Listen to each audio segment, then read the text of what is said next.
vamos a blindar con una cantidad de dólares que negociaremos de manera internacional. Blindaje hizo de la Rúa, blindaje, así como lo llamas vos, blindaje lo hizo de la Rúa, no vamos a repetir eso. Miremos la historia argentina, estudiemos.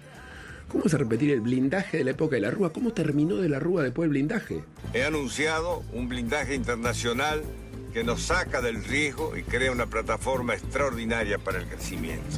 También escuché a Bullrich en la Sociedad Rural anunciando una suerte que Argentina necesita un blindaje para, como el de 2001, hace 22 años, para liberar el cepo y volver a endeudarnos así. Vamos a tener que negociar con el fondo. Lo que no sabemos es en qué estado de situación vamos a recibir el gobierno, con lo cual hablar hoy por hoy de préstamos o no, me parece que no tiene ningún sentido porque no sabes en qué estado de situación vas a recibir la Argentina. Bajo un acuerdo con el Fondo Monetario que nos blinde en dólares, nosotros vamos a abrir el cepo lo antes posible. Pero están hablando con el fondo para el fondo les dé dólares. No, todavía no, todavía no. Cuando se dice que se piensa en un blindaje con el Fondo Monetario, bueno, eso además nos trae a lo que se hizo en el 2001 y sabemos lo que terminó en el 2001 utilizándose el mismo concepto de blindaje. Terminamos este año con un gran éxito, el blindaje 2001. Conseguimos el blindaje 2001. Me imagino por ahí un gobierno con dificultades de Patricia como por ahí la serie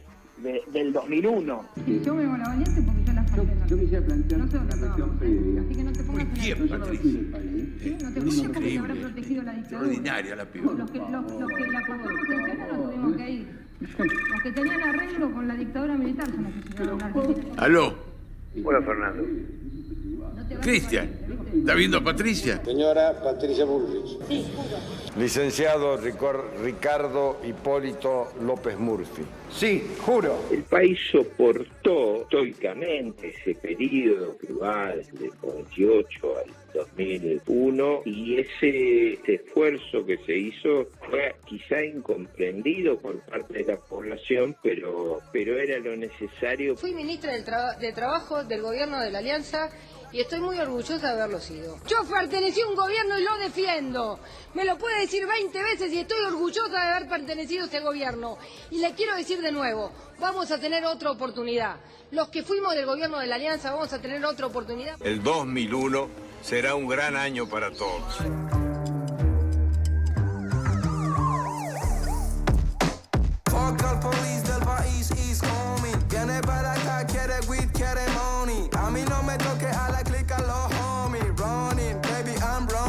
El 2001 será un gran año para todos.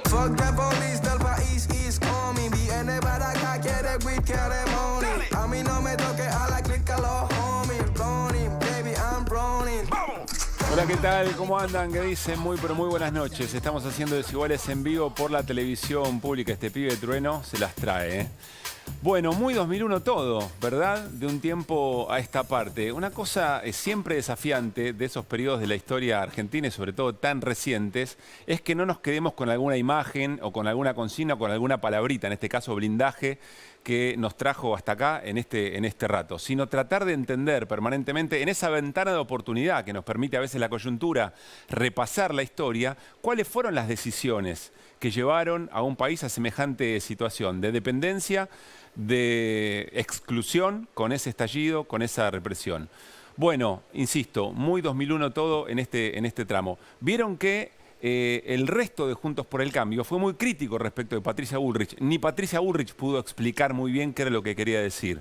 Pero sin embargo el resto, hasta su precandidato a vicepresidente, Luis Petri, le costaba mucho justificar primero la idea de blindaje y segundo volver al Fondo Monetario y en esas condiciones. Ni hablar de justificar el 2001, solo López Murphy lo puede hacer. Ahora, hay una pregunta interesante.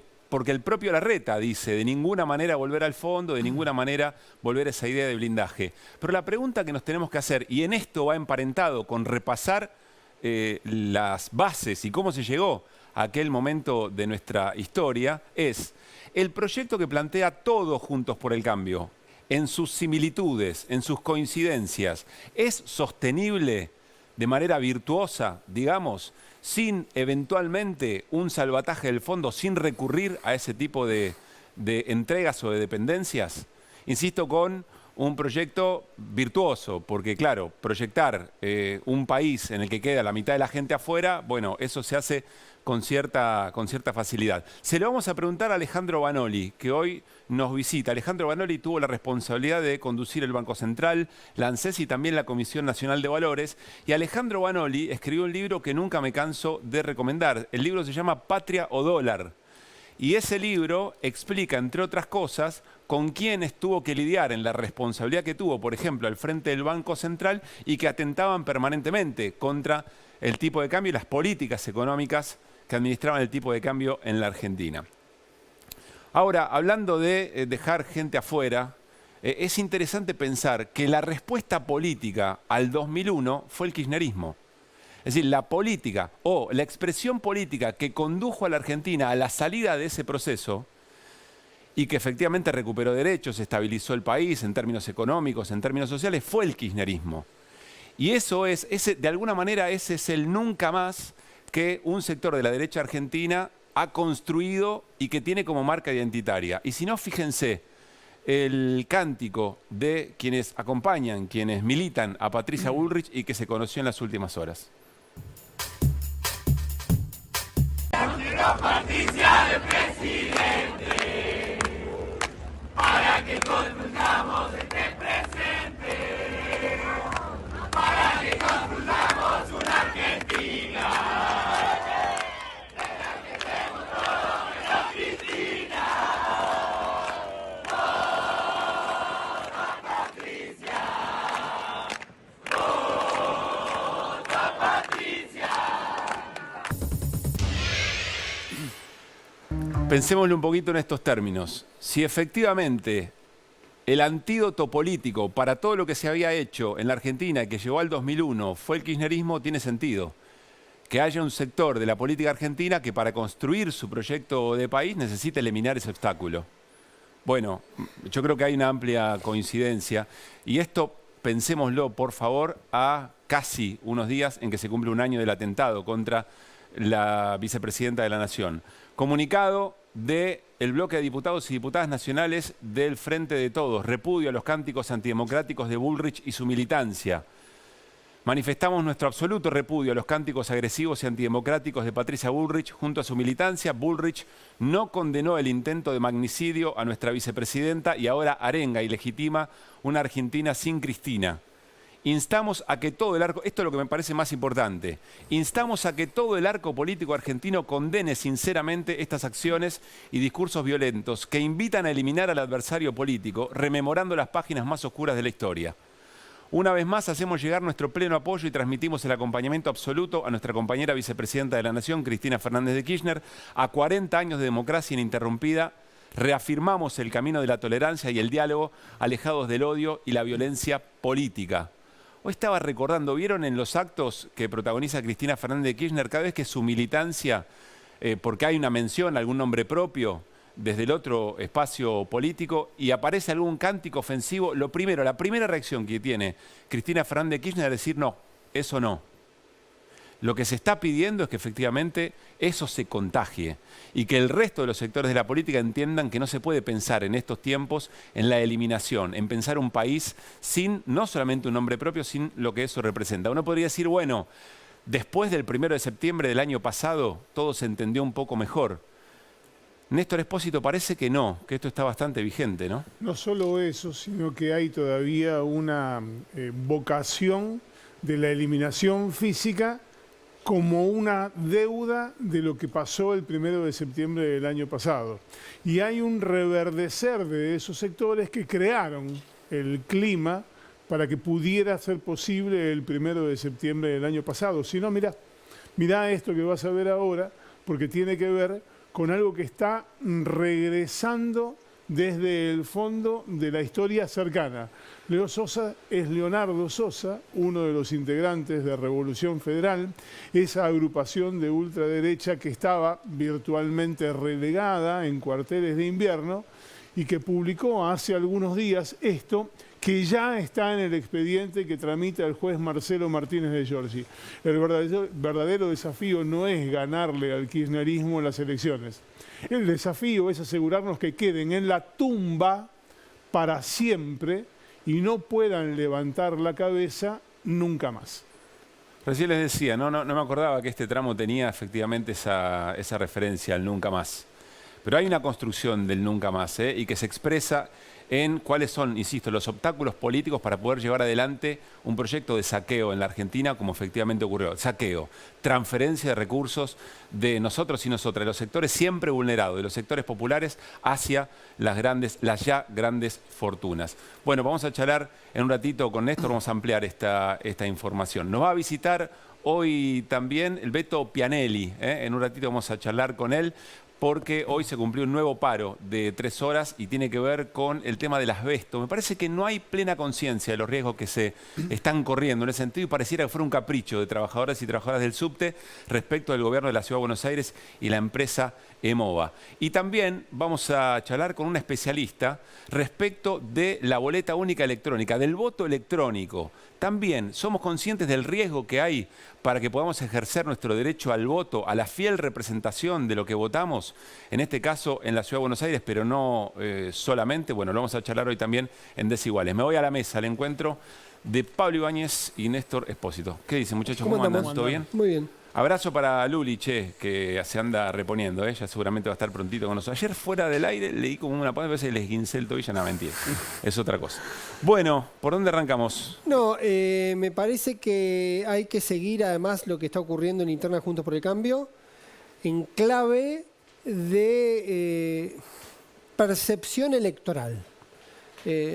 De lo que cada uno percibe está pasando y su escenario. Si estamos en un conflicto, digamos, sobre todo a partir de los últimos resultados, sobre la incapacidad de las encuestas para predecir resultados, ¿sí? Y lo de Santa Fe y lo de Córdoba, las dos últimas elecciones, por amplitud en un caso y por resultado distinto al que se preanunciaba ocurrió, me parece que cada vez se puede mirar más. Entonces, hay una variable que es percibir los climas en cada uno de esos lugares. ¿Qué está pasando en el bullrichismo? ¿Qué está ocurriendo en el larretismo? Sobre todo en lo que tiene que ver con Interna Juntos por el Cambio. Y me parece que hay mucho para explorar ahí. De climas, de reacciones. ¿Por qué Patricia Bullrich o comete esos errores o hace un planteo que es muy focalizado, que uno podría entender? Yo lo hablé antes de ayer con un colaborador de ella, que parecía un discurso muy orientado hacia el sector que estaba en la rural, pero termina convirtiéndose, casi como un error táctico, en una discusión que la pone en un lugar de incomodidad. De hecho, estuvo en silencio, las reacciones de alguna manera fue como esperar, escampar la crisis. Por lo tanto, me parece que hay que mirar un poco ese proceso. Si nos vamos al otro lado, también hay que mirar qué está ocurriendo en Unión por la Patria. Y hay una táctica de Sergio Massa que tiene que ver con esto, que la vamos a repasar en 3 placas, porque empieza mañana Massa un perfil nuevo de campaña, de exploración. La campaña no está del todo clara, hay como una especie de prueba y error. ¿Esto es lo que ves o esto es lo que objetivamente viene? No, lo de prueba y error, que la campaña no está clara. Hay prueba y error básicamente por un fenómeno, que la calle está muy fría, que no hay clima electoral. Entonces, uno de los ensayos, o una de las expresiones de la calle fría, como lo definen, es el riesgo al ausentismo, que haya muy poca votación. Entonces también empieza el cálculo, si van pocos a votar, ¿te conviene, no te conviene? Eso amplía las diferencias. Claro, porque si van, que no vayan para castigarte, digamos, ¿no? Exactamente, porque puede ser que muchas veces, si vos tenés un problema, el primer punto es este, tiene que haber preocupación con el ausentismo de las PASOs, buscan activar la militancia con actos y caravanas, como línea general. ¿Por qué? Porque puede haber, si vos tenés un universo electoral que no está ni fascinado con el candidato, ni fascinado con el gobierno que hay que defender, puede ser que haya un sector que no tenga motivación para ir a votar. Y posiblemente a veces suele estar más motivado el anti. Claro. Entonces ahí tenés un riesgo de contrapeso. Por lo tanto, si no está caliente la calle, que además hay un planteo que se estaba haciendo, tiene que ver con vacaciones de invierno en buena parte del país, si correspondía o no, bueno, finalmente van a acelerar, va a ser un raíz de actos de campaña con los gobernadores, va a arrancar en San Juan, va a estar San Juan, La Rioja y Tucumán, y el sábado va a tener una caravana en La Matanza. O sea, territorio. Territorio, cercanía con los dirigentes. Y esto tiene que ver con el segundo punto de esta táctica de 3 ejes que está trabajando Sergio Massa. La otra es, como en Juntos por el Cambio, la guerra está muy abierta, muy declarada, hay una política hiperconsciente. Cualquiera que lo escucha a Sergio Massa no menciona la palabra Juan Grabois. Funciona como el candidato de la mayoría del oficialismo, pero trata de mostrar unidad. Entonces la señal va a ser mostrarse con gobernadores. Parece que en La Rioja va a haber un acto con 6 gobernadores del norte del país, territorio muy vinculado con el PJ. También habrá que ver la concurrencia y también hay que ver el ausentismo, porque en Tucumán fue del 84 para la elección provincial, pero en La Rioja, donde es el acto, la concurrencia fue 10 puntos menor que en la elección del 19. Y también lo mismo la recorrida con Kicillof. Es especialmente particular lo de Kicillof porque Kicillof individualmente es un candidato que mide mejor que la sumatoria de Massa y Grabois. Hay un fenómeno que hablamos en algún momento. Sí, de abajo hacia arriba. Claro, los intendentes miden un poquito, en la mayoría de los lugares un poco mejor que Kicillof y Kicillof mide mejor que Massa. Entonces tiene que haber una cadena de transmisión en esa línea. Históricamente las tracciones son de abajo y de arriba. En este caso debería funcionar mejor la tracción de los intendentes. ¿Por qué de abajo y de arriba? Porque es muy raro que alguien vaya a cortar o a votar solo intendente. Solo gobernador, que es de un tramo de 8, está exactamente en el medio. Sí. Entonces, la idea de los territorios y los gobernadores es un poco para fortalecer. Y el tercer punto tiene que ver con esto de el voto propio, hablarle al voto propio o ya empezar a explorar voto por afuera. Hay un matiz, no está resuelto, por eso yo decía... Y la figura de Cristina en esa estrategia. Y la figura de Cristina en esa estrategia es importante, porque digamos, nadie más claro con la identificación de Cristina, pero hay como una encerrona metodológica. Si Cristina tiene que terminar de definir y tiene que terminar de consolidar que el voto dentro de Unión por la Patria tiene que ir a Massa para que Massa tenga un volumen importante, no solo sea el candidato más votado, sino sea el candidato más votado por alguna diferencia, tiene que producir o terminar con esa confusión o con ese dilema que puede haber en votantes puros de ir a Grabois. Entonces la única forma es que Cristina le dé todavía más volumen, más músculo a Massa. Pero la contradicción de esa es que la elección del 13 es una y la general es otra. Entonces, si vamos a hablarlo en términos brutales, si Massa se cristiniza demasiado, se kirchneriza demasiado, después en la general tendría que ir a buscar otros votos. Por ejemplo, los votantes hipotéticos de un Horacio Rodríguez Larreta que pierda en la PASO. Algo más al centro. Claro. Y sobre todo en provincias, me imagino, Santa Fe, Córdoba. Bueno, que es el gran karma que tiene Unión por la Patria por los resultados. En Córdoba, los datos que está manejando el oficialismo del comando de campaña ponen a Massa cuarto. Detrás de Juntos por el Cambio, detrás de Schiaretti, detrás de Milei y Sergio Massa cuarto en esa ecuación. Ahí naturalmente están diciendo es un piso, hay mucho para crecer.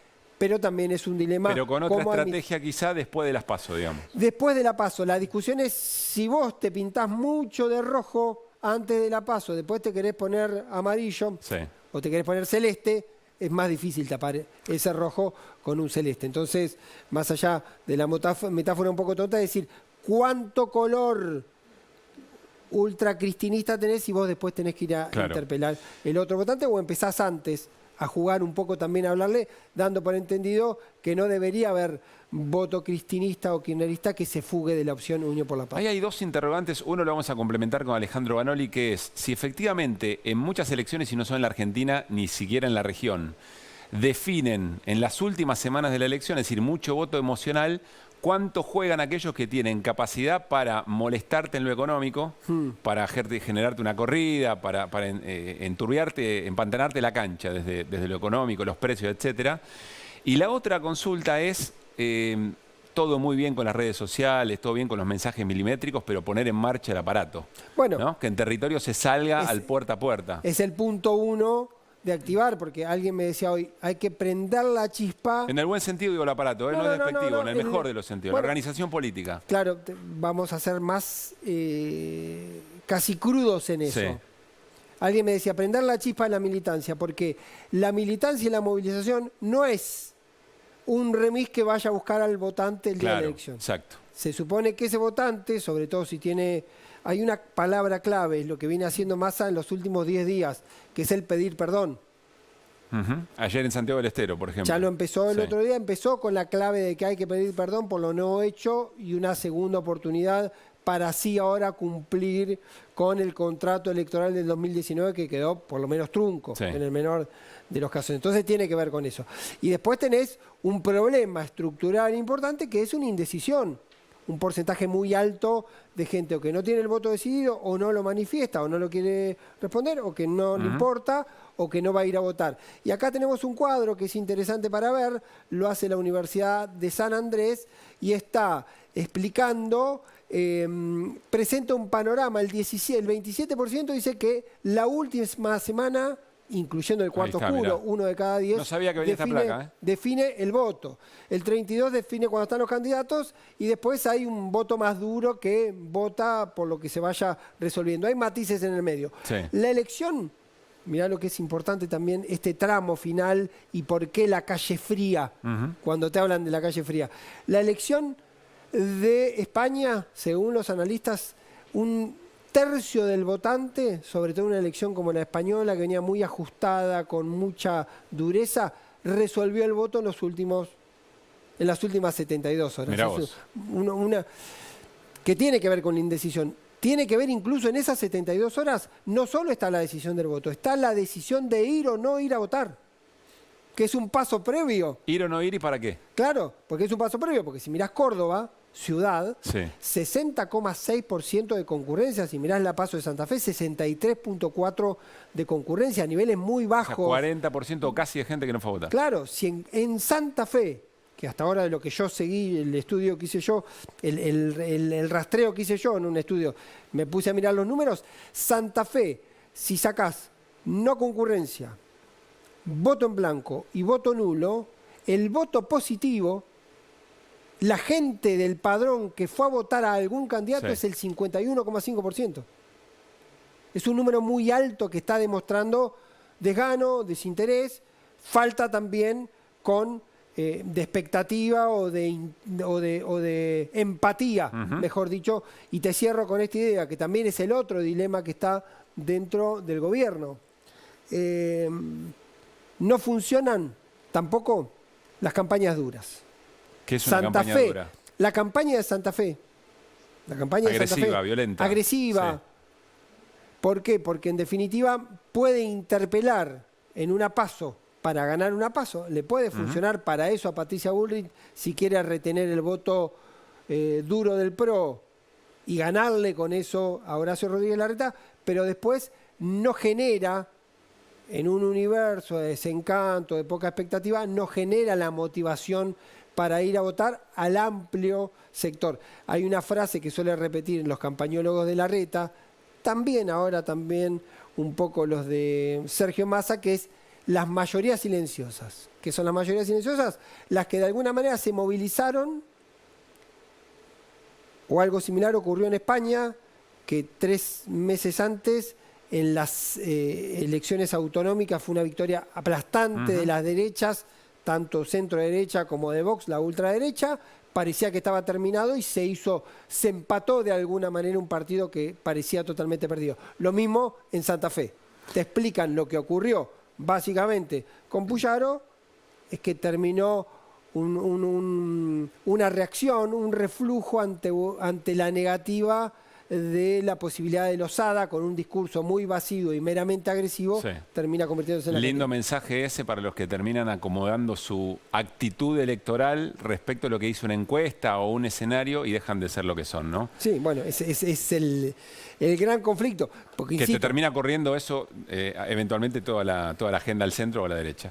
Bueno, voy con Vanoli, pero Néstor, Pablo, súmense a la entrevista. Siempre me genera mucho interés charlar con Alejandro Vanoli. ¿Cómo andás? Hola, ¿qué tal, Pablo? Buenas noches. ¿Cómo estás? Saludos de Luli, que no pudo venir, pero tenía ganas de estar también. Bueno, Alejandro, varias cosas, pero en principio quiero trasladarte una pregunta que dejaba en la presentación después de que vimos ese clip alrededor de cómo el 2001 se hizo presente en este momento, por lo menos, de la discusión. Viste que hay algunos referentes de Juntos por el Cambio que se despegan de la idea de blindaje, que saben que la palabra es mancha venenosa, también el gobierno de la Alianza. Pero mi pregunta es, todo lo que propone Juntos por el Cambio, aún con sus matices, el país que imaginan juntos, por algo están dentro de un frente, ¿se puede sostener virtuosamente sin eventualmente recurrir a un organismo con el Fondo Monetario que te ponga los dólares para sostener la fuga, la desregulación del mercado cambiario, la apertura indiscriminada de la economía?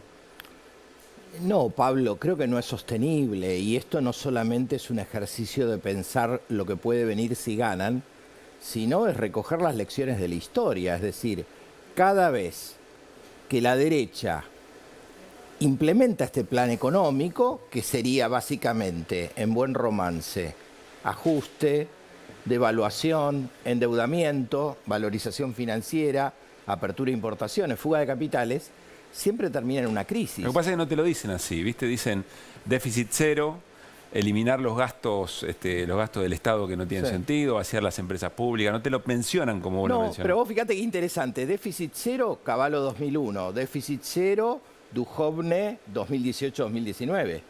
Entonces, es verdad, es un discurso enmascarado, me parece mucho más hábil el discurso de Horacio Rodríguez Larreta en sus modos, pero claramente, y vos, la pregunta creo que tiene, desde mi punto de vista, una respuesta clara. Creo que desde el punto de vista del proyecto económico, todos Juntos por el Cambio, ni hablar Milei, implica volver a eso.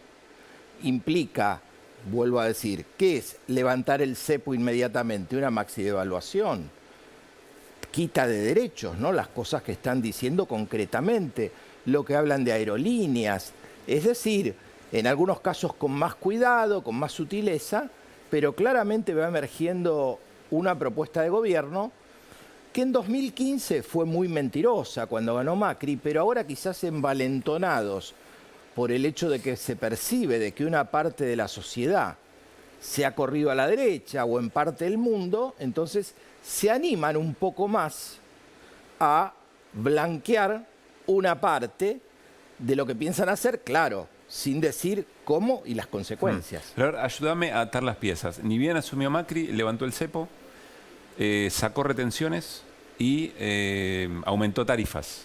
Y terminó el propio gobierno yendo al Fondo Monetario para poder sostener su proyecto, volviendo a poner el cepo, volviendo a poner retenciones y congelando tarifas. Exactamente, fue un círculo perfecto. En el medio duplicaron el endeudamiento del país, en el medio se fugaron 80.000 millones de dólares, en el medio los salarios... En el medio pasaron cosas, digamos, ¿no? Pasaron cosas, los salarios perdieron un 24%, las jubilaciones un 20%, se perdieron 20.000 pymes.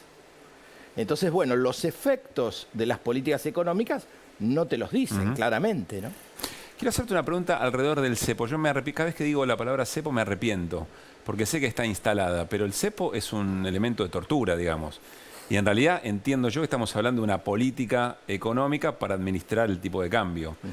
Y viste que la discusión es, o lo sacamos ni bien arranca el gobierno, Bullrich, o lo sacamos después de un tiempo, Horacio Rodríguez Larreta. Ahora, lo que no se discute es cuál es el sentido de esa política económica. ¿Argentina es el único país que administra su tipo de cambio? ¿Cuál es la razón, la explicación de administrar el tipo de cambio? Fíjate una cosa, el cepo lo volvió a poner Macri en 2019, ¿no? Sí. A ver, yo creo que empezaría, digamos, poniendo los caballos delante del carro, ¿no? O sea, digo, a ver, el modelo del macrismo es endeudamiento. Vos fíjate, quieren solucionar los problemas financieros, económicos que hay por la guerra, por la pandemia, por la herencia de la crisis, por los errores e insuficiencias propias también, por la sequía, con más deuda, ¿no? Eso es la receta. Yo creo, a ver, ¿cuál es la solución para salir? Porque vos no podés salir del cepo si tenés la restricción externa, si tenés falta de divisas, si tenés Pero vuelvo un cachito atrás. Seguimos hablando del cepo como si fuera una mala palabra. Claro. Y yo lo que entiendo es que frente a los dólares que no tenés, en algún momento vos tenés que decir, bueno, los pocos que tengo lo uso para lo indispensable. Y ahí aparece la administración cambiaria. Claro, a ver, es un instrumento. Evidentemente, bueno, creo que hay que discutir siempre las modalidades, pero digo, en lo inmediato es imposible sacar las regulaciones cambiarias. Después viene un debate de cuántas debe haber o no, pero en lo inmediato es imposible, salvo que quieras una devaluación del 100%. pero está claro de que mínimamente y por un tiempo largo, salvo que vos logres, y creo que es todo un trabajo de largo plazo, evidentemente puede ayudar el desarrollo exportador, petrolero, el gasoducto, el movilizar la renta minera y un país sin sequía, vos podés ir a otro, digamos, sector externo no tan deficitario el año que viene. Ahora, coyunturalmente, yo creo que la Argentina es un país que por un tiempo largo y hasta que pueda cambiar la matriz productiva, que haga que no caiga repetidamente en estos ciclos de restricción externa, va a necesitar mínimas restricciones cambiarias, mínimos controles cambiarios necesarios para evitar fuga de capital, desestabilizaciones, maniobras financieras. En el mediano plazo, si vos podés ir construyendo un país que no solo crezca, se desarrolle, aumente sus exportaciones, bueno, podrás ver de relajar ciertas restricciones. Pero creo que conceptualmente son necesarias, porque si no volvemos al punto. ¿Qué pasó en el país cuando en la época de Martínez de Oz puso la timba financiera? ¿Qué pasó en los 90? ¿Qué pasó en el gobierno de Macri? Entonces, obviamente vos me podés decir, esta sí, esta no, esta la bajamos, pero evidentemente Argentina necesita regulaciones financieras y que por otro lado el mundo las tiene, porque en el mundo ha habido crisis financieras colosales, ¿no? Que evidentemente requieren un Estado que intervenga, así como es necesario un Estado que dé salud, que dé educación, que pueda dar un IFE, que pueda dar un ATP, claro, que pueda solucionar si hay una crisis, como pasó recientemente, y te termino este punto. En marzo hubo una crisis importante financiera en Estados Unidos, cayó uno de los dos bancos suizos más importantes. ¿Qué hicieron el Estado y los bancos centrales que habría que demoler, diría Milei, en estos meses? Intervenir, dar liquidez a la economía. Entonces está claro que me gustaría poder imitar lo que hacen los países desarrollados. Claro. ¿Viste cuando te decían, no, porque en los países desarrollados hay Estado, se pagan impuestos, hay organismos de control que son poderosos. Entonces creo que está buena la discusión conceptual que vos planteás, más allá del instrumento cepo o no cepo, sino cuánto Estado y qué calidad de Estado hay que tener. Pablo. No, me quedo pensando con esto, Alejandro, uno siempre sabe que en las campañas los candidatos, sobre todo los opositores que tienen un margen de acción mayor, pueden decir cualquier cosa. Vamos.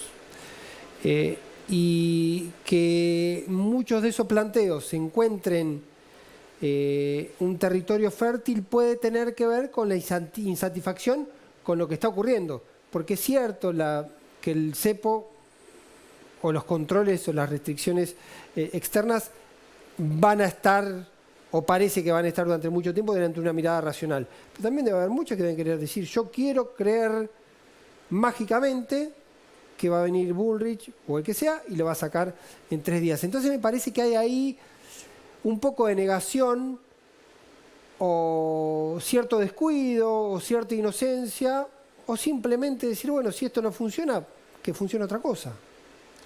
Sí, creo que hay algo aspiracional, evidentemente muchas cosas instaladas mediáticamente en los medios dominantes durante mucho tiempo. Y entonces, evidentemente, creo que hay que hacer un esfuerzo didáctico importantísimo para clarificar estas cuestiones o qué implicaría sí. Y sobre todo también apuntar, me parece... Porque, perdón, estoy pensando que la misma discusión sobre el cepo, sacarlo en 2 horas, es la discusión que tuvimos hace poco tiempo, 3 semanas, durante casi un mes, con el tema de dolarización. Tal cual. Entonces hay una discusión de que es imposible, cualquier persona más o menos razonable dice no se puede hacer, pero después hay alguien que dice yo lo voy a hacer. Es muy parecido el argumento de Milei diciendo tengo los dólares para dolarizar y de Patricia Bullrich diciendo voy a tener los dólares para sacar el cepo. Es muy parecido, es una cuestión mágica.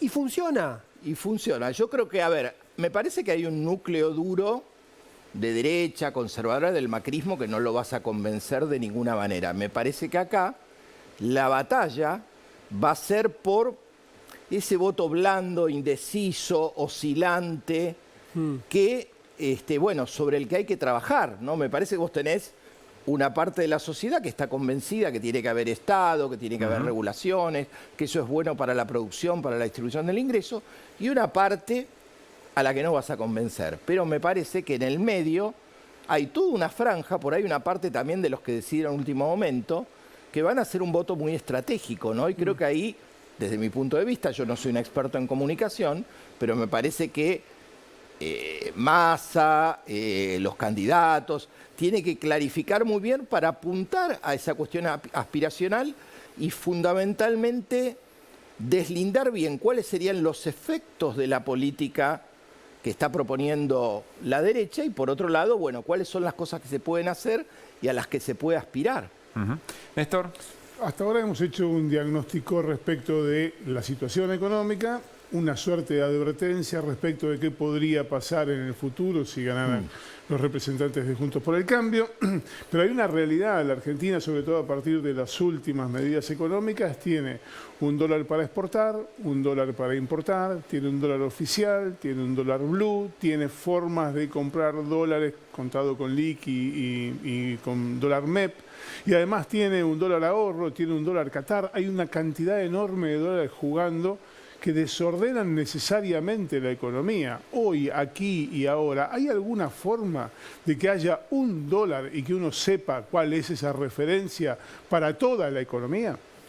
Yo creo que si la Argentina, en un gobierno de Massa, logra fortalecer las reservas a partir de un modelo productivo, de exportaciones, de inversiones genuinas, podríamos gradualmente ir hacia un modelo de unificación cambiaria. Es una discusión que me retrotrae a 2015.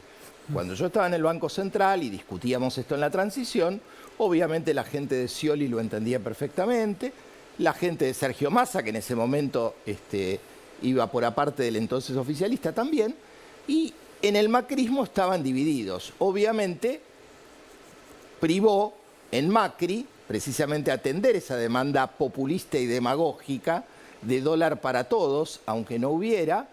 ¿Y qué pasó? Vino la devaluación y llevaron la inflación del 24% al 40%.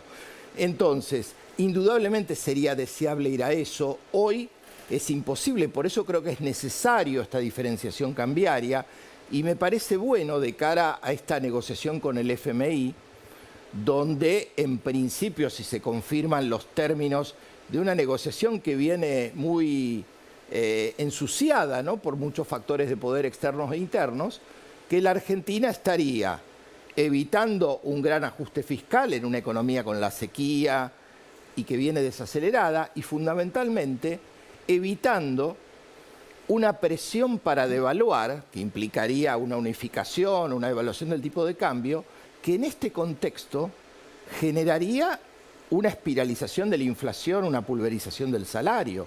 Entonces yo creo que se podría discutir en otro marco, en un nuevo gobierno, con un plan integral, con confianza, con las reservas fortalecidas, ir a eso que vos reclamás, que sería deseable que no haya 10 tipos de cambio. Pero hoy es imposible. Alejandro, y creo que es un segundo mejor al ajuste y la devaluación. A mí siempre me resultó muy interesante todo lo que contaste en ese libro que yo mencionaba, Patrio Dólar, tu gestión al frente del Banco Central y también la Comisión Nacional de Valores, porque lidiabas con las grandes empresas, con la especulación, etcétera, etcétera. ¿Cómo le estás viendo a Massa en la algo contestaste? ¿Cómo le estás viendo a Massa en la negociación con el fondo? ¿Cuánto hay de agachar la cabeza o cuánto hay de genuina resistencia política? Y también para lidiar con los factores internos de poder que vos dirás qué tanta capacidad les ves para embarrar la cancha en este tramo de la campaña. Sí. Bueno, yo creo que Massa tiene una gran habilidad política para tener interlocutores de todo tipo y poder discutir en las distintas canchas, ¿no? En el sentido de, me parece que fue interesante, inteligente, por ejemplo, bueno, el dólar soja, el dólar campo, es decir, poder de alguna forma llegar a situaciones transaccionales, por ahí no ideales, pero razonables y preferibles, lisa y llana, una devaluación.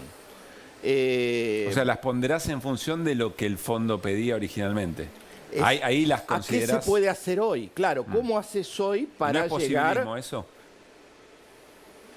A ver, creo que es realismo, ¿no? De alguna forma, a ver, vos tenés que enfrentar meses dificilísimos. En un año normal, electoral, siempre hay una mayor dolarización.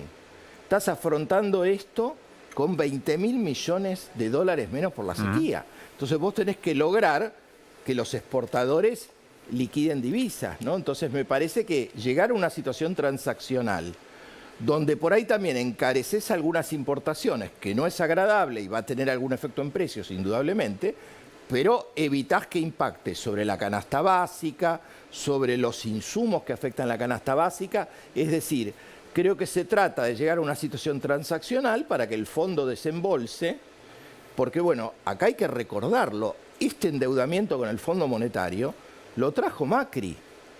Entonces creo que lo que tenemos que discutir en adelante es de alguna manera cómo podemos sacarnos al Fondo Monetario encima. Vuelvo a decirlo, vamos a poder hacer en tanto en cuanto generemos con un modelo productivo dólares genuinos para irle pagando e ir desplegando cada vez más políticas autónomas. Para eso hay que administrar bien, para eso hay que ganar y tendremos que tener la inteligencia de hacer mejor lo que se hizo, profundizar lo que no se hizo y ir navegando en este estrecho desfiladero de una realidad compleja que en un país endeudadísimo, con un Estado quebrado y con todo lo que pasó en estos 3 años, vuelvo a decir, pandemia, guerra, sequía, y también, vuelvo a decir, con insuficiencias propias, porque creo que hay que reconocerla, evidentemente el gobierno tendrá, vuelvo a decir, gestión y campaña para mostrar que con todos los defectos o todas las limitaciones o todo el posibilismo que haya, si vuelve al gobierno la derecha, realmente va a ser terrible para el país y para la población. Alejandro, gracias como siempre. Gracias a vos, Pablo. Bueno, me voy a la mesa, al encuentro del señor Néstor Espósito.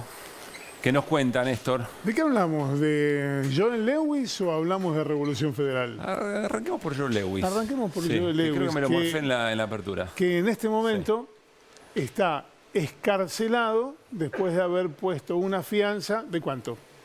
2 palos. ¿Cuánto? ¿2 millones? 5 millones. Más. 300 palitos. No. Pero no puso, no es que agarró una chequera y puso 300 millones, tome, guárdenlo en la caja fuerte y ya está.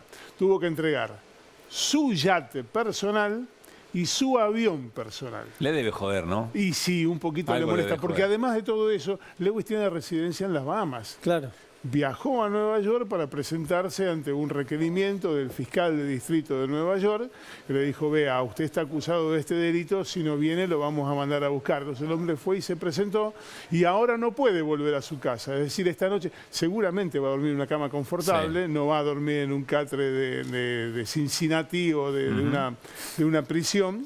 Pero bueno, lo concreto es que no puede volver a salir de los Estados Unidos. Hasta tanto no tenga autorización, tiene que quedarse adentro. ¿Qué hizo el tipo? ¿Se choreó un lago? No, bueno, sí, eso sí, pero no está acusado por eso y además por el delito por el cual ahora está en Estados Unidos afrontando un cargo por el cual puede pasar 20 o más años de prisión.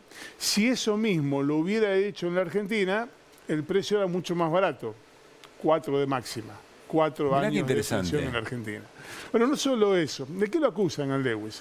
Lewis es un hombre hipermillonario, un hombre de 86 años, muy vinculado con los negocios, con las esferas de negocio, un lobista, un hombre que conoce mucho del mundo de las finanzas y que tiene muy buenos contactos. Gracias a esos contactos, le contó, por ejemplo, a los pilotos de sus aviones, a sus mujeres cercanas, por decirlo de una manera elegante, a sus empresarios amigos, a sus empleados, le hizo esa recomendación por la que los Pablos y yo daríamos nuestra vida una vez en la vida. Le dijeron, invertí acá, que acá está la papa. Apostá al 7 que sale. Apostá al 7 que sale, y además Lewis lo hizo sabiendo que el croupier estaba entongado y que iba a sacar el 7. Claro. Y eso fue lo que efectivamente pasó y de eso está acusado John Lewis ahora en los Estados Unidos. Va a tener que afrontar cargos en un proceso que es largo. Su abogado hoy dijo, en Estados Unidos funciona el sistema acusatorio. El sistema acusatorio es que un fiscal acusa, lo lleva frente a un juez y el juez decide si hay proceso o no. El juez, en este caso una jueza, ya decidió que hay proceso. Y hoy Lewis se declaró inocente.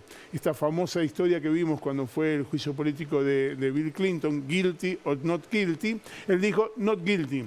Y esto abre automáticamente la posibilidad de que haya un proceso. Si él hubiera dicho, bueno, vamos a negociar, yo reconozco este y este delito, claro, entonces obtiene una suerte de pacto de beneficio con la Fiscalía. No, rechazó eso. No quiere entregar ni el inodoro. Exactamente, dijo, soy inocente. Tiene 16 cargos sobre estas maniobras de lo que se llama, aquí se llamaría agiotaje, es decir, influir en el mercado de las acciones de manera tal de obtener un rédito. Sí. Bueno, de esto tiene 16 y tiene que afrontarlos todos. Agiotaje, lo acabo de incorporar, juro que no me lo olvido nunca más. Entonces, que alguien sintetizó muy bien en lo que representa Joe Louis en la Argentina y este episodio, y ese de todo lo que se dijo, fue Andrés Aciaín, el economista del Centro de Estudios Escalabrini Ortiz. En Estados Unidos va preso por pasar información interna para operaciones de bolsa. Acá ocupó un lago, cierra caminos, manda patotas, dirige una conspiración de jueces, políticos y periodistas contra la democracia y no pasa nada. Después hablan de los países serios. Bastante bien, me parece que no hay mucho más que agregar. Bueno, me voy al living nuevamente porque está Beto Pianelli, Roberto Pianelli, para charlar con nosotros, secretario general de Metrodelegados y Delegadas. ¿Qué haces, Beto? ¿Cómo andás? Bien, bueno. ¿Todo bien? Pues es que hoy se cumplió una nueva hora de apertura de molinetes en subterráneo de la Ciudad de Buenos Aires y 3 horas de paro, después de que vienen haciendo paros escalonados con mucha advertencia y mucha comunicación a la gente como para que no compliquen tanto el ir y venir del laburante. Pero antes de empezar la charla con Roberto, yo quiero volver a qué es el asbesto. Porque me da la sensación que a veces alguien puede pensar que es una suerte de capricho de los metrodelegados contra la Reta, contra la empresa EMOVA, etcétera, etcétera. Veamos en esta placa esta definición. El asbesto, una fibra mineral irrompible, muy usada por su resistencia a la fricción y al aumento de la temperatura. Son las fibras que están en el aire, eso es lo que esa es la preocupación, que las podemos respirar. Fue muy popular en todo el mundo y además en los subtes porteños sigue presente en la inmensa mayoría de los hogares y edificios de la Argentina. Vamos a la siguiente placa, que tiene que ver con bueno, es uno de los cancerígenos ambientales laborales más conocidos. Los riesgos de enfermarse están relacionados a la exposición prolongada. Hoy alguien me decía, es como una suerte de arpón la fibra. Entra al pulmón, después no sale más. ¿Qué puede generar? Placa neural, asbestosis, agrandamiento del corazón, problema pulmonar y cardíaco, cáncer por asbesto de pulmón, de laringe o de ovarios, cáncer mesotelioma, que entiendo es un tejido que recubre los órganos. Así de grave es el asunto. Pero tengo la sensación, Beto, que como que no hay conciencia todavía del gran riesgo que corren. Ustedes y todos los que usan el subte permanentemente. Es verdad, porque cuando se prohibió, en el 2001, y se empezó a ejecutar a partir del 2003, la consecuencia inmediata tenía que haber sido una gran campaña en la sociedad diciendo, mire, esto que lo utilizamos masivamente en la sociedad, ojo, es cancerígeno, se descubrió que es cancerígeno. No solamente hay que prohibir la importación, sino que lo que está, hay que ver en qué estado está, si se está descomponiendo, que con el tiempo, por más que esté comprimido en otro material, termina descomponiéndose y volatilizando. Como se desgasta, el envoltorio, digamos, empieza a flotar. Claro, sí, el fibrocemento, el más conocido son los techos de fibrocemento. Sí. Esos techos de fibrocemento, a los 10 años se empieza a descomponer el cemento y la fibra se volatiliza y la inhalás. Bueno, esto no se hizo, no hubo política para desinstalar el asbesto instalado, cosa que en otros países sí se ha desarrollado. En Europa hay políticas muy profundas sobre esto. En los países serios esto se resolvió, digamos. Como diría Capusotto, ¿no? Los países serios. Sí. Bueno, acá no. Y la verdad que nosotros también lo desconocíamos. Nosotros nos enteramos, nos desayunamos con esto hace 5 años. Cuando de Madrid, los compañeros del Metro de Madrid nos dicen los trabajadores, nos dicen, che, mirá que acaban de llevar unos trenes ahí, que son los mismos que enfermaron a nuestros compañeros. Tenemos uno que se está muriendo, tenemos un montón de compañeros enfermos, en los CAP 5000, comprados en el 2013, 36 trenes por el gobierno de la Ciudad de Buenos Aires, en compra directa, sin licitación, sin nada, que lo mostraban. A ver si entiendo eso. En el subte de Madrid se deshicieron de estas formaciones por el tema del asbesto y nosotros fuimos y la compramos. Exactamente, a tal nivel que los diarios madrileños decían, vino el alcalde de Buenos Aires y llevó la chatarra que nosotros tenemos acá, a ese nivel. ¿Quién era el jefe de gobierno de la ciudad en ese momento? El expresidente Mauricio Macri. Digo, esto hay notas en los diarios madrileños diciendo esto. Y no solamente compraron en el 2013, sino que en el 2017 fueron a Japón y trajeron unos trenes, los Nagoya 5000, que anduvieron en la línea D y en la línea C, que también en la misma condición, es decir, estaba prohibido comercializar asbesto. De hecho, en España los que lo vendieron están en cana.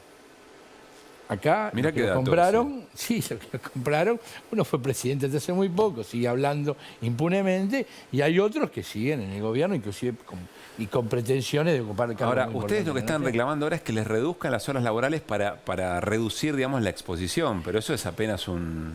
Es un paliativo. Nosotros, a ver, nosotros estamos reclamando 4 cosas. Sí. Primero, nosotros fuimos a la justicia.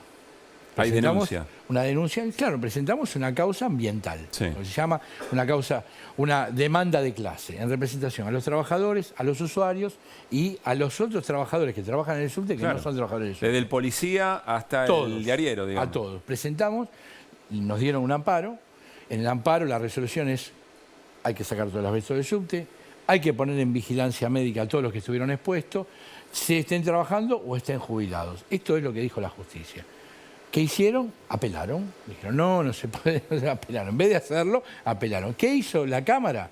Volvió a fallar y dicen, señores, déjense de seguir apelando y hagan lo que tienen que hacer. Sí. Es decir, hay 2 fallos de la justicia que no se cumplen. No hay plan de desabetización, solamente vigilancia médica se le hace a la mitad de los trabajadores, la otra mitad no se le hace, y obviamente a los jubilados no convocaron a ¿Y con ninguno. qué argumento no cumplen con esto que es tan evidente? No hay argumentos. Pero se juntan, se reúnen y qué No, dicen? no nos reunimos. Eso es otra de las falacias que están repitiendo algunos funcionarios de la ciudad. Dice que nosotros tenemos una comisión que se reúne desde antes de la pandemia. Es decir, lo que es verdad que hubo una comisión. Cuando vino la pandemia nunca más se volvió a activar esa comisión.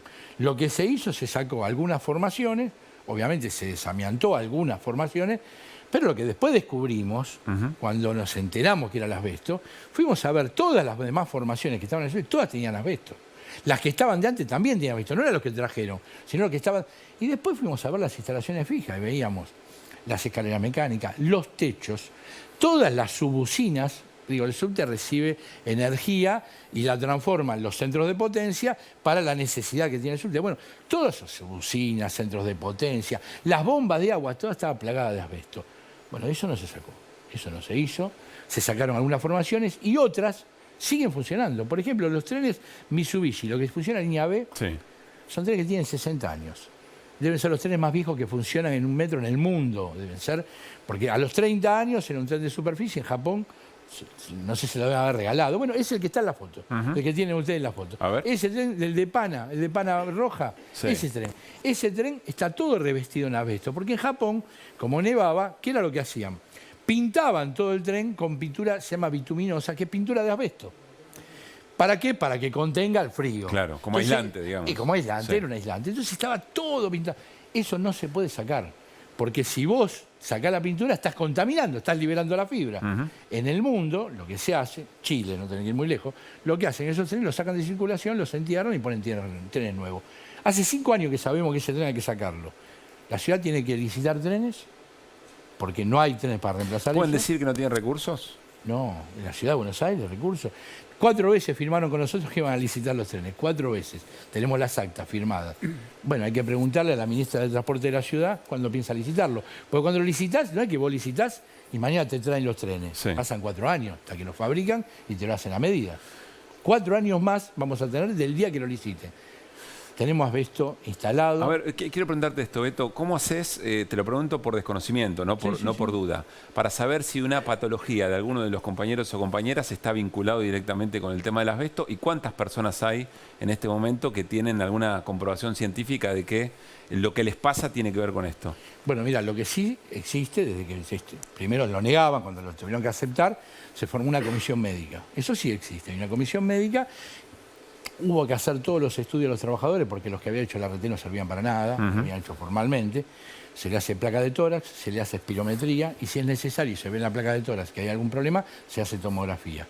Un equipo de profesionales, de neumonólogos, lo analizan en computadoras y eso te dice si es una placa pleural, si está calcificada, si es un cáncer.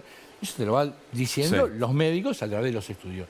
Todos los trabajadores, 2.200 trabajadores tengo acá, justo había traído para mostrarlo, porque después te dice, pero es así, ¿has visto? Bueno, esto de la Superintendencia de Riesgo de Trabajo, es la resolución. Pedimos el informe porque después te dicen, te ponen en duda. Sí. Está aceptado por la empresa, por la ART, por todo. Dice, hay 87 trabajadores informados con diagnóstico de neumoconiosis debido al asbesto. La comisión médica y la Superintendencia de Riesgo Y todas de la las partes firmaron eso. Todos. O sea, no hay duda de que es eso. Bien. Total fallecidos informados con diagnóstico de neumoconiosis debido a asbesto, 2. En verdad son 3. El otro es jubilado, no se lo reconocieron todavía, porque lo detectamos después. Y después hay trámites iniciados por compañeros que están enfermos, que tuvieron cánceres y que obviamente después les dan discapacidad y se tienen que retirar. No lo que me explicaban hoy es una fibra en este desprendimiento que vos mencionás. Una fibra que ingresa al cuerpo y que después funciona. Es tan dura, tan resistente, que queda ahí como un arpón, me decía, que eso va produciendo todas estas patologías. El asbesto significa derivadas. Indestructible. Es una fibra indestructible, no se degrada jamás. Muy fina, de micrones, imperceptible a la vista. Sí. Si tuviéramos la posibilidad de tener una fibra y tirarla, tarda 48 horas en llegar al suelo. Porque aparte es hueca. Claro. Entra, se clava. Puede ser en los pulmones, en el lugar que en general donde más se desarrolla es en la pleura. El famoso mesotelioma que vos leías es un cáncer solamente por asbesto. La que recubre el pulmón se clava ahí y puede estar, según los organismos. En algunos capaz que está y nunca desencadena nada, pero en otros los organismos te desencadena un cáncer de pleura o de peritoneo. Tenemos muy poquito tiempo, pero siempre me interesa la pregunta de Néstor. Néstor.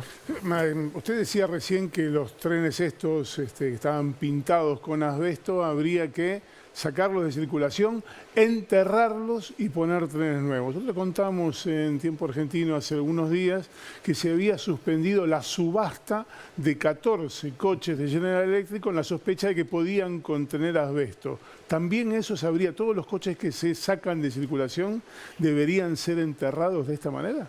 No, hay trenes que no es necesario, se pueden desasbestizar, que es lo que tendrían que hacer. Acá lo que pasa es que parte de la irresponsabilidad con que se manejan es, sacan los trenes, no lo desasbestizan y se lo venden a cualquier privado para hacer un restaurante o una casa de campo. Es decir, que hay un comercio casi clandestino, aunque oficializado. Yo no tengo forma de demostrarlo y el juez, vamos a ver si lo va y analiza estos trenes. Lo que sí sabemos que esos trenes no fueron desasbestizados, porque los lugares donde se desasbestizaron trenes están en el subte y sabemos que ese tipo de tren, el que estaban subastando, no estaba desasbestizado. Ese dato nosotros lo sabemos. Obviamente, vamos a ver si el juez investiga hasta fondo, analiza, porque eso es muy grave, es otro delito. Están vendiendo un material que está prohibida la venta. Ya no es que compran, ahora venden asbesto. Y habría que analizar todas las demás subastas, porque en Mitsubishi, el tren ese es el de la pintura, yo he visto en el interior trenes de eso en casas privadas, porque la mitad de esa flota ya pasó a desecho, acá inclusive en la Argentina. Habría que investigarlo a fondo. Pasa que, bueno, por eso estamos tapados, por eso esto está silenciado, por eso hoy estoy acá en la TV pública y puedo decir, honrosas excepciones, 1 o 2 canales más que nos sacan, los demás lugares no nos dejan hablar, porque acá es muy grave lo que está pasando, es muy grave lo que se hizo y es muy grave cómo se sigue actuando. Esto es lo más complicado. Es un problema de salud pública y obviamente para los que trabajamos ahí es un problema de salud laboral, de vida. Solamente un dato, todos nosotros estuvimos 20, 30 años, yo hace 30 que trabajo en el subte, yendo a mi casa, llevando la ropa de trabajo y en mi casa lavándola. Los que trabajan con fibra de asbesto, la ropa no se lleva a la casa porque la fibra la puedes llevar a tu casa. Entonces las empresas la llevan a lavaderos industriales donde se lava, que es lo que ahora hace MOVA con todos los talleres, hace eso ahora. 20 años llevando esa ropa, es decir, pudimos no solamente enfermar a nosotros, sino enfermar a nuestra familia. Cuando vos te enterás de un día para el otro todo esto, obviamente te pueden querer tapar, te pueden querer, como nos están persiguiendo en el subte, descontando, sancionando a compañeros, pero hasta que no resolvés el problema, no parás, porque está tu vida y la de tus seres queridos, ¿no? Beto, gracias por haber venido y la seguimos, ¿eh? No, gracias a ustedes. Nos vamos a ir al corte. Al regresar, todo lo que tenemos que saber respecto del uso de la boleta electrónica, del voto electrónico. Después del corte.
Bueno, seguimos en Desiguales. Ustedes saben que en las elecciones para la ciudad de Buenos Aires, porteños y porteñas vas a tener que votar 2 veces, por lo menos en lo que está establecido hasta ahora. Por eso se llaman concurrentes. Para todo lo nacional vamos a la vieja usanza, o a la actual, en realidad usanza, que es la boleta a papel, pero después tenemos que ir a otro lugar. No está muy claro todavía si es en el mismo cuarto oscuro, si hay que salir, si hay un biombo, etcétera, etcétera, pero ahí vamos a utilizar la boleta única electrónica, que es una forma de voto electrónico. Y esto siempre genera mucha duda. Insisto, ahora en la Ciudad de Buenos Aires, pero puede ser en cualquier provincia del país donde se pretenda utilizar o implementar esta votación. Hubo un fallo adverso a una presentación de amparo que hizo la Fundación Vía Libre. El Tribunal Electoral de la Ciudad de Buenos Aires dijo que no tiene legitimidad la Fundación Vía Libre para objetar la utilización de la boleta única electrónica. Esto pasó en estos días, es decir, esto está en discusión. Está con nosotros un especialista en este asunto, se trata de Andrés Snikovsky. Él es diseñador de interfaces, es visualizador de datos y además participó en las audiencias sobre estos temas que se hicieron, por ejemplo, también en el Congreso. ¿Cómo anda, Andrés? ¿Qué tal? ¿Cómo ¿Dije andas? bien? ¿Presenté bien? Está muy bien. Bueno, a ver, ¿cuál es el problema que tenemos entre manos? Bueno, en principio yo creo que hay 2 grandes discusiones. La primera discusión, que es la que venimos llevando muchos desde el 2012, 2013, 2015 y durante el 2016, ¿se acuerdan que se intentó poner el voto electrónico a nivel nacional? Sí. Es todo lo que tiene que ver con la tecnología, ¿sí? Todo lo que tiene que ver con, bueno, ok, ¿queremos hacer voto electrónico?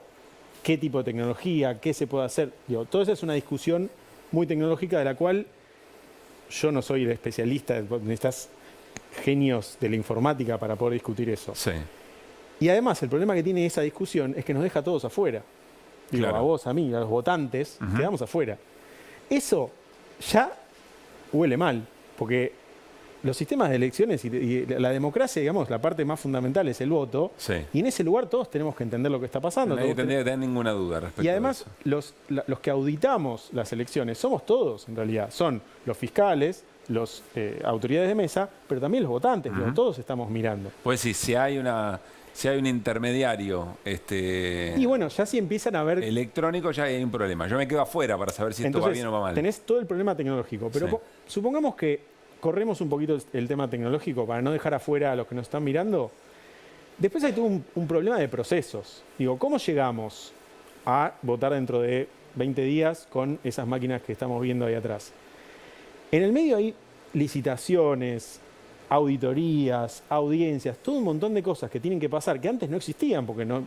Bueno, cuando es voto papel, Claro. se juntan, miran todos el papel, las impresiones, la justicia electoral aprueba. Digo, no hay tantos pasos. Ahora se agregaron un montón de pasos, que además, ¿vos los conocés? Digo, Claro, en cada nuevo paso se intermedia mucho más. aparecen más digamos. cosas y hay auditorías y audiencias, y en las audiencias vos vas, yo fui a una y solamente pueden ir los que sean representantes de ONG, no puede ir cualquiera, y tenés que enterarte cuándo es. ¿Audiencias para qué?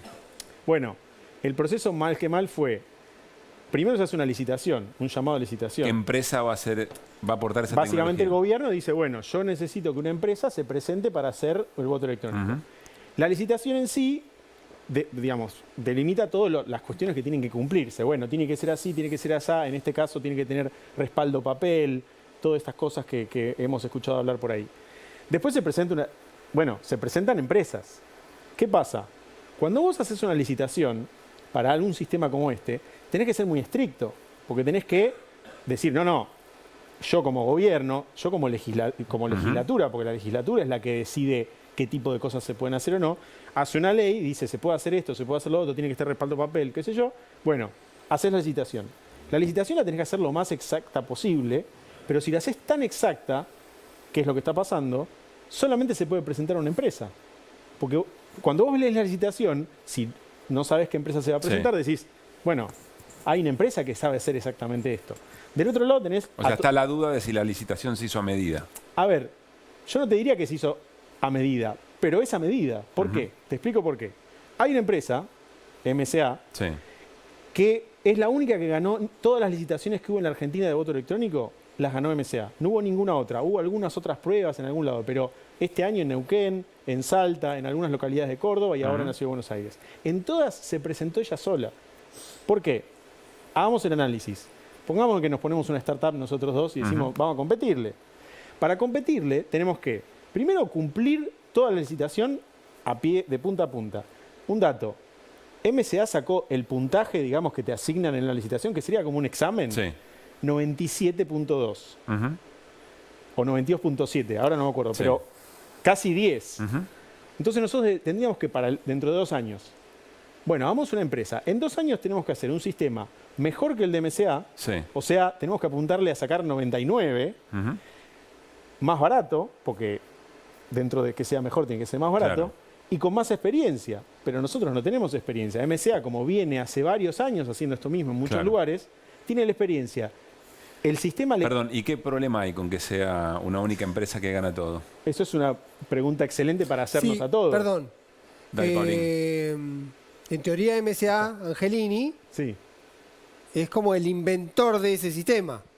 Inventó lo que es la boleta electrónica de papel, digamos. Boleta única electrónica con manifestación en papel, que es distinto a otros sistemas de votos electrónicos que hay en otros lugares, digamos. Bueno, si hacemos una startup todos nosotros, además tenemos que tratar de que no nos haga un juicio porque tiene registrado el sistema. Claro, entonces está registrado eso.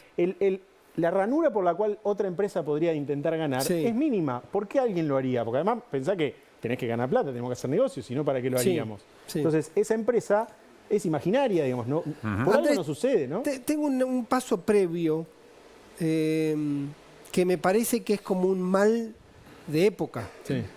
Ni las billeteras electrónicas, ni lo de los bancos, ni el DNI electrónico. Hay un montón de información que uno tiene, usa, cede, lo maneja en el celular y no conoce ninguna otra dinámica de eso. No me parece que sea, lamentablemente, no por la positiva, digamos, no me parece que sea lamentablemente la excepción del sistema electoral. Me parece que hay una enorme cantidad de herramientas. Que todo tiende a eso.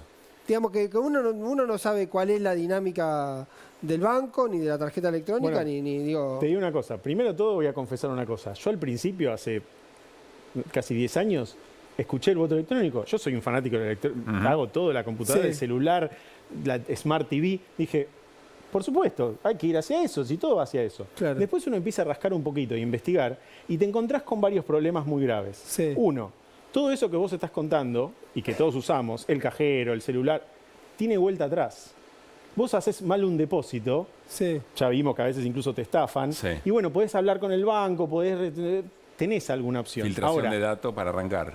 Un montón de cosas, pero digamos, tenés instancias. Ahora, lo que sucede en el cuarto oscuro es el único momento, pensémoslo un poquito, es el único momento en que nosotros como ciudadanos tenemos al Estado a nuestro servicio. Estamos sentados en el único momento de nuestra vida. Entiendo la idea, lo discutiría, pero entiendo la idea. Estamos como ahí adentro del cuarto oscuro y decimos, afuera hay un gendarme, están las autoridades, está el correo, todos en pos de que yo como elector pueda votar sin que nadie sepa lo que yo voto. En ese momento estamos poniendo una máquina que no estamos nosotros como votantes seguros de si sabe o no, digamos, si va a contarle a otra persona lo que yo voté. A mí mi celular, que me espíe o no me espíe... ¿Pero el temor es el secreto o la distorsión de la voluntad? Hay un tema interesante. ¿Qué es lo que queremos resolver? Te lo escuché, te escuché hacia esta punta. ¿Queremos resolver la rapidez del conteo, la agilidad del voto o la confianza en lo que se vota? Bueno, si vos me preguntás a mí, en la Ciudad de Buenos Aires, hablemos de la Ciudad de Buenos Aires. En la Ciudad de Buenos Aires, los grandes problemas que se hablan siempre de las elecciones... No existen. Fraude, no existe. Digo, incluso la última, en el 2015... la única duda era con voto electrónico. Justamente. Y Lustó decidió cambiar entonces, duda por 2015, embajada en Estados Unidos. Exacto, lo dijiste vos, lo dijo él incluso. Ahora, entonces, el tema de fraude, digamos, el tema de que las mesas no haya autoridades y no haya fiscales... No haya boletas. Tampoco. Si hay fiscales, entonces hay boletas. Entonces el robo de boletas en la Ciudad de Buenos Aires es marginal. ¿Cuál es el problema que tenemos en la Ciudad de Buenos Aires? Supongo, la agilidad, bueno, te doy un detalle. Vos preguntabas cómo se va a votar. Ya salió un poco cómo se va a votar. Se ve que todavía no nos enteramos mucho porque no lo están contando, pero vamos a ir a votar. Vamos a ir primero a la urna común, volvemos, y después vamos a la urna de voto electrónico. ¿En el mismo cuarto oscuro? En el mismo cuarto oscuro. Ahora, mirá lo que pasa. En el cuarto oscuro de las boletas tradicionales, el que conocemos todos, es un cuarto oscuro, ¿no? Es un lugar donde no te tienen que ver porque tienes que vos poder elegir el papel sin que te vean. Claro. Pero el cuarto oscuro de la máquina tiene que estar a la vista, porque vos ante la máquina no podés ni sacar el celular, ni podés romperla, digamos. Claro. Entonces, son como se agrega algo más, hay que custodiar la máquina. O sea, tiene que ser un cuarto oscuro doble, porque por un lado tiene que ser oscuro para que no veamos, pero por otro tengo que poder vigilar al votante. Sí. Entonces, ya empezamos con... Después, el escrutinio, primero se va a hacer el nacional, porque se hace en todo el país. Sí. Y después se hace el escrutinio de la ciudad. Entonces, la velocidad tampoco va a suceder, porque nos vamos a enterar de los resultados. Claro, volvemos bastante entonces, tarde. ¿cuál es el problema que queremos resolver? Esa es la pregunta. O sea, yo estoy dispuesto a discutir, creo que todos estamos dispuestos a discutir. Bueno, díganos cuál es el problema. Me permito hacer una observación que el caso particular de la Ciudad de Buenos Aires, evidentemente hubo una resolución de orden político, porque era la forma de Horacio Rodríguez Larreta de decir que queden los dos, no haya boleta colgada para Jorge Macri y para Lustó. Lo medió de ese tiempo. La excepción de este caso, que no sirve para ninguno de los fines que vos decís, comparto todo eso, digo, es si se va o no se va al sistema de voto electrónico, aún en un sistema de mayor pureza, digamos. Vamos al caso hipotético de que votás un día, se suele citar mucho el caso de Brasil, que muy rápidamente, Brasil tiene un padrón de electores casi del triple de la Argentina, o del cuádruple, y el resultado se sabe muy rápido. Por ejemplo, se suele citar ese caso, por ejemplo, con Brasil para saber que tenés el resultado. A ver, Brasil es un tema aparte. Si indagamos un poco sobre el voto electrónico en Brasil, vamos a ver que es un desastre y que la comunidad informática viene diciendo hace rato. Incluso recordemos la imagen del Palacio de Planalto, donde se subieron todos con cartel que decían liberen el código. Sí. Esos que estaban subidos ahí eran el bolsonarismo más extremo, pero tenían razón. Porque tenían razón en el reclamo que estaban haciendo. No tenían razón en el liberar el código. A ver, el problema que tenemos con de nuevo, volviendo a los hay como unos nudos borromeos en el voto electrónico que no se pueden desatar, que es, si vos querés que sea secreto, queremos que sea secreto, de 1912 hasta acá queremos que sea secreto. Viene funcionando, por lo menos, sí. Es lo más importante. Si vos querés que sea secreto, de alguna forma tiene que ser invulnerable, ¿sí? O sea, tiene que ser que nadie pueda mirar ese código. Pero como todos sabemos, él daba el ejemplo de los celulares, todos los códigos existidos aún en la historia de la humanidad, códigos informáticos, fueron vulnerables. El código de programación. Claro, en algún momento los códigos siempre tienen vulnerabilidades. No existe un código invulnerable. Estamos hablando de la marca celular premium de la manzanita, de los cohetes espaciales, todo. Entonces, ¿cómo se hace? Una de las formas que usa esta empresa es lo que se llama seguridad por opacidad. ¿Qué quiere decir? No te muestro el código, no hago código abierto, no te muestro el hardware. En las auditorías que vos me preguntabas, yo fui y ponían la máquina ahí y nos hacían mirar de lejos. A ver, yo te digo, vos me decís voto electrónico. Vamos a voto electrónico. Traigan una máquina acá, a tu programa. Hacemos el pedido. Traigan una máquina acá. Traigan a los más nerds de la Argentina, denle destornilladores y los pones en vivo a que... ¿Por qué no pasa eso? No pasa eso porque obviamente van a encontrar problemas. Entonces la solución que tienen las empresas, porque no les queda otra, es por opacidad. No te lo muestro, te garantizo, vos confía en mí que hacemos una auditoría rápida, apurada, como la que hicieron en la UBA, en el UTN, que cuando vos la lees es muy, muy superficial. Entonces esa es la solución. Entonces, ¿qué es lo que pasa? El nuevo borromeo que se data ahí es que no podemos tampoco auditar en vivo. Porque vos no podés saber lo que pasa en el cuarto oscuro. Justamente necesitamos no saber. Ahora, tecnología. ¿Yo estoy en contra de la tecnología electoral? Para nada. No. Nadie de los que están en contra del voto electrónico están en contra de la tecnología electoral. La tecnología electoral la tenemos que poner del lado de afuera del cuarto oscuro.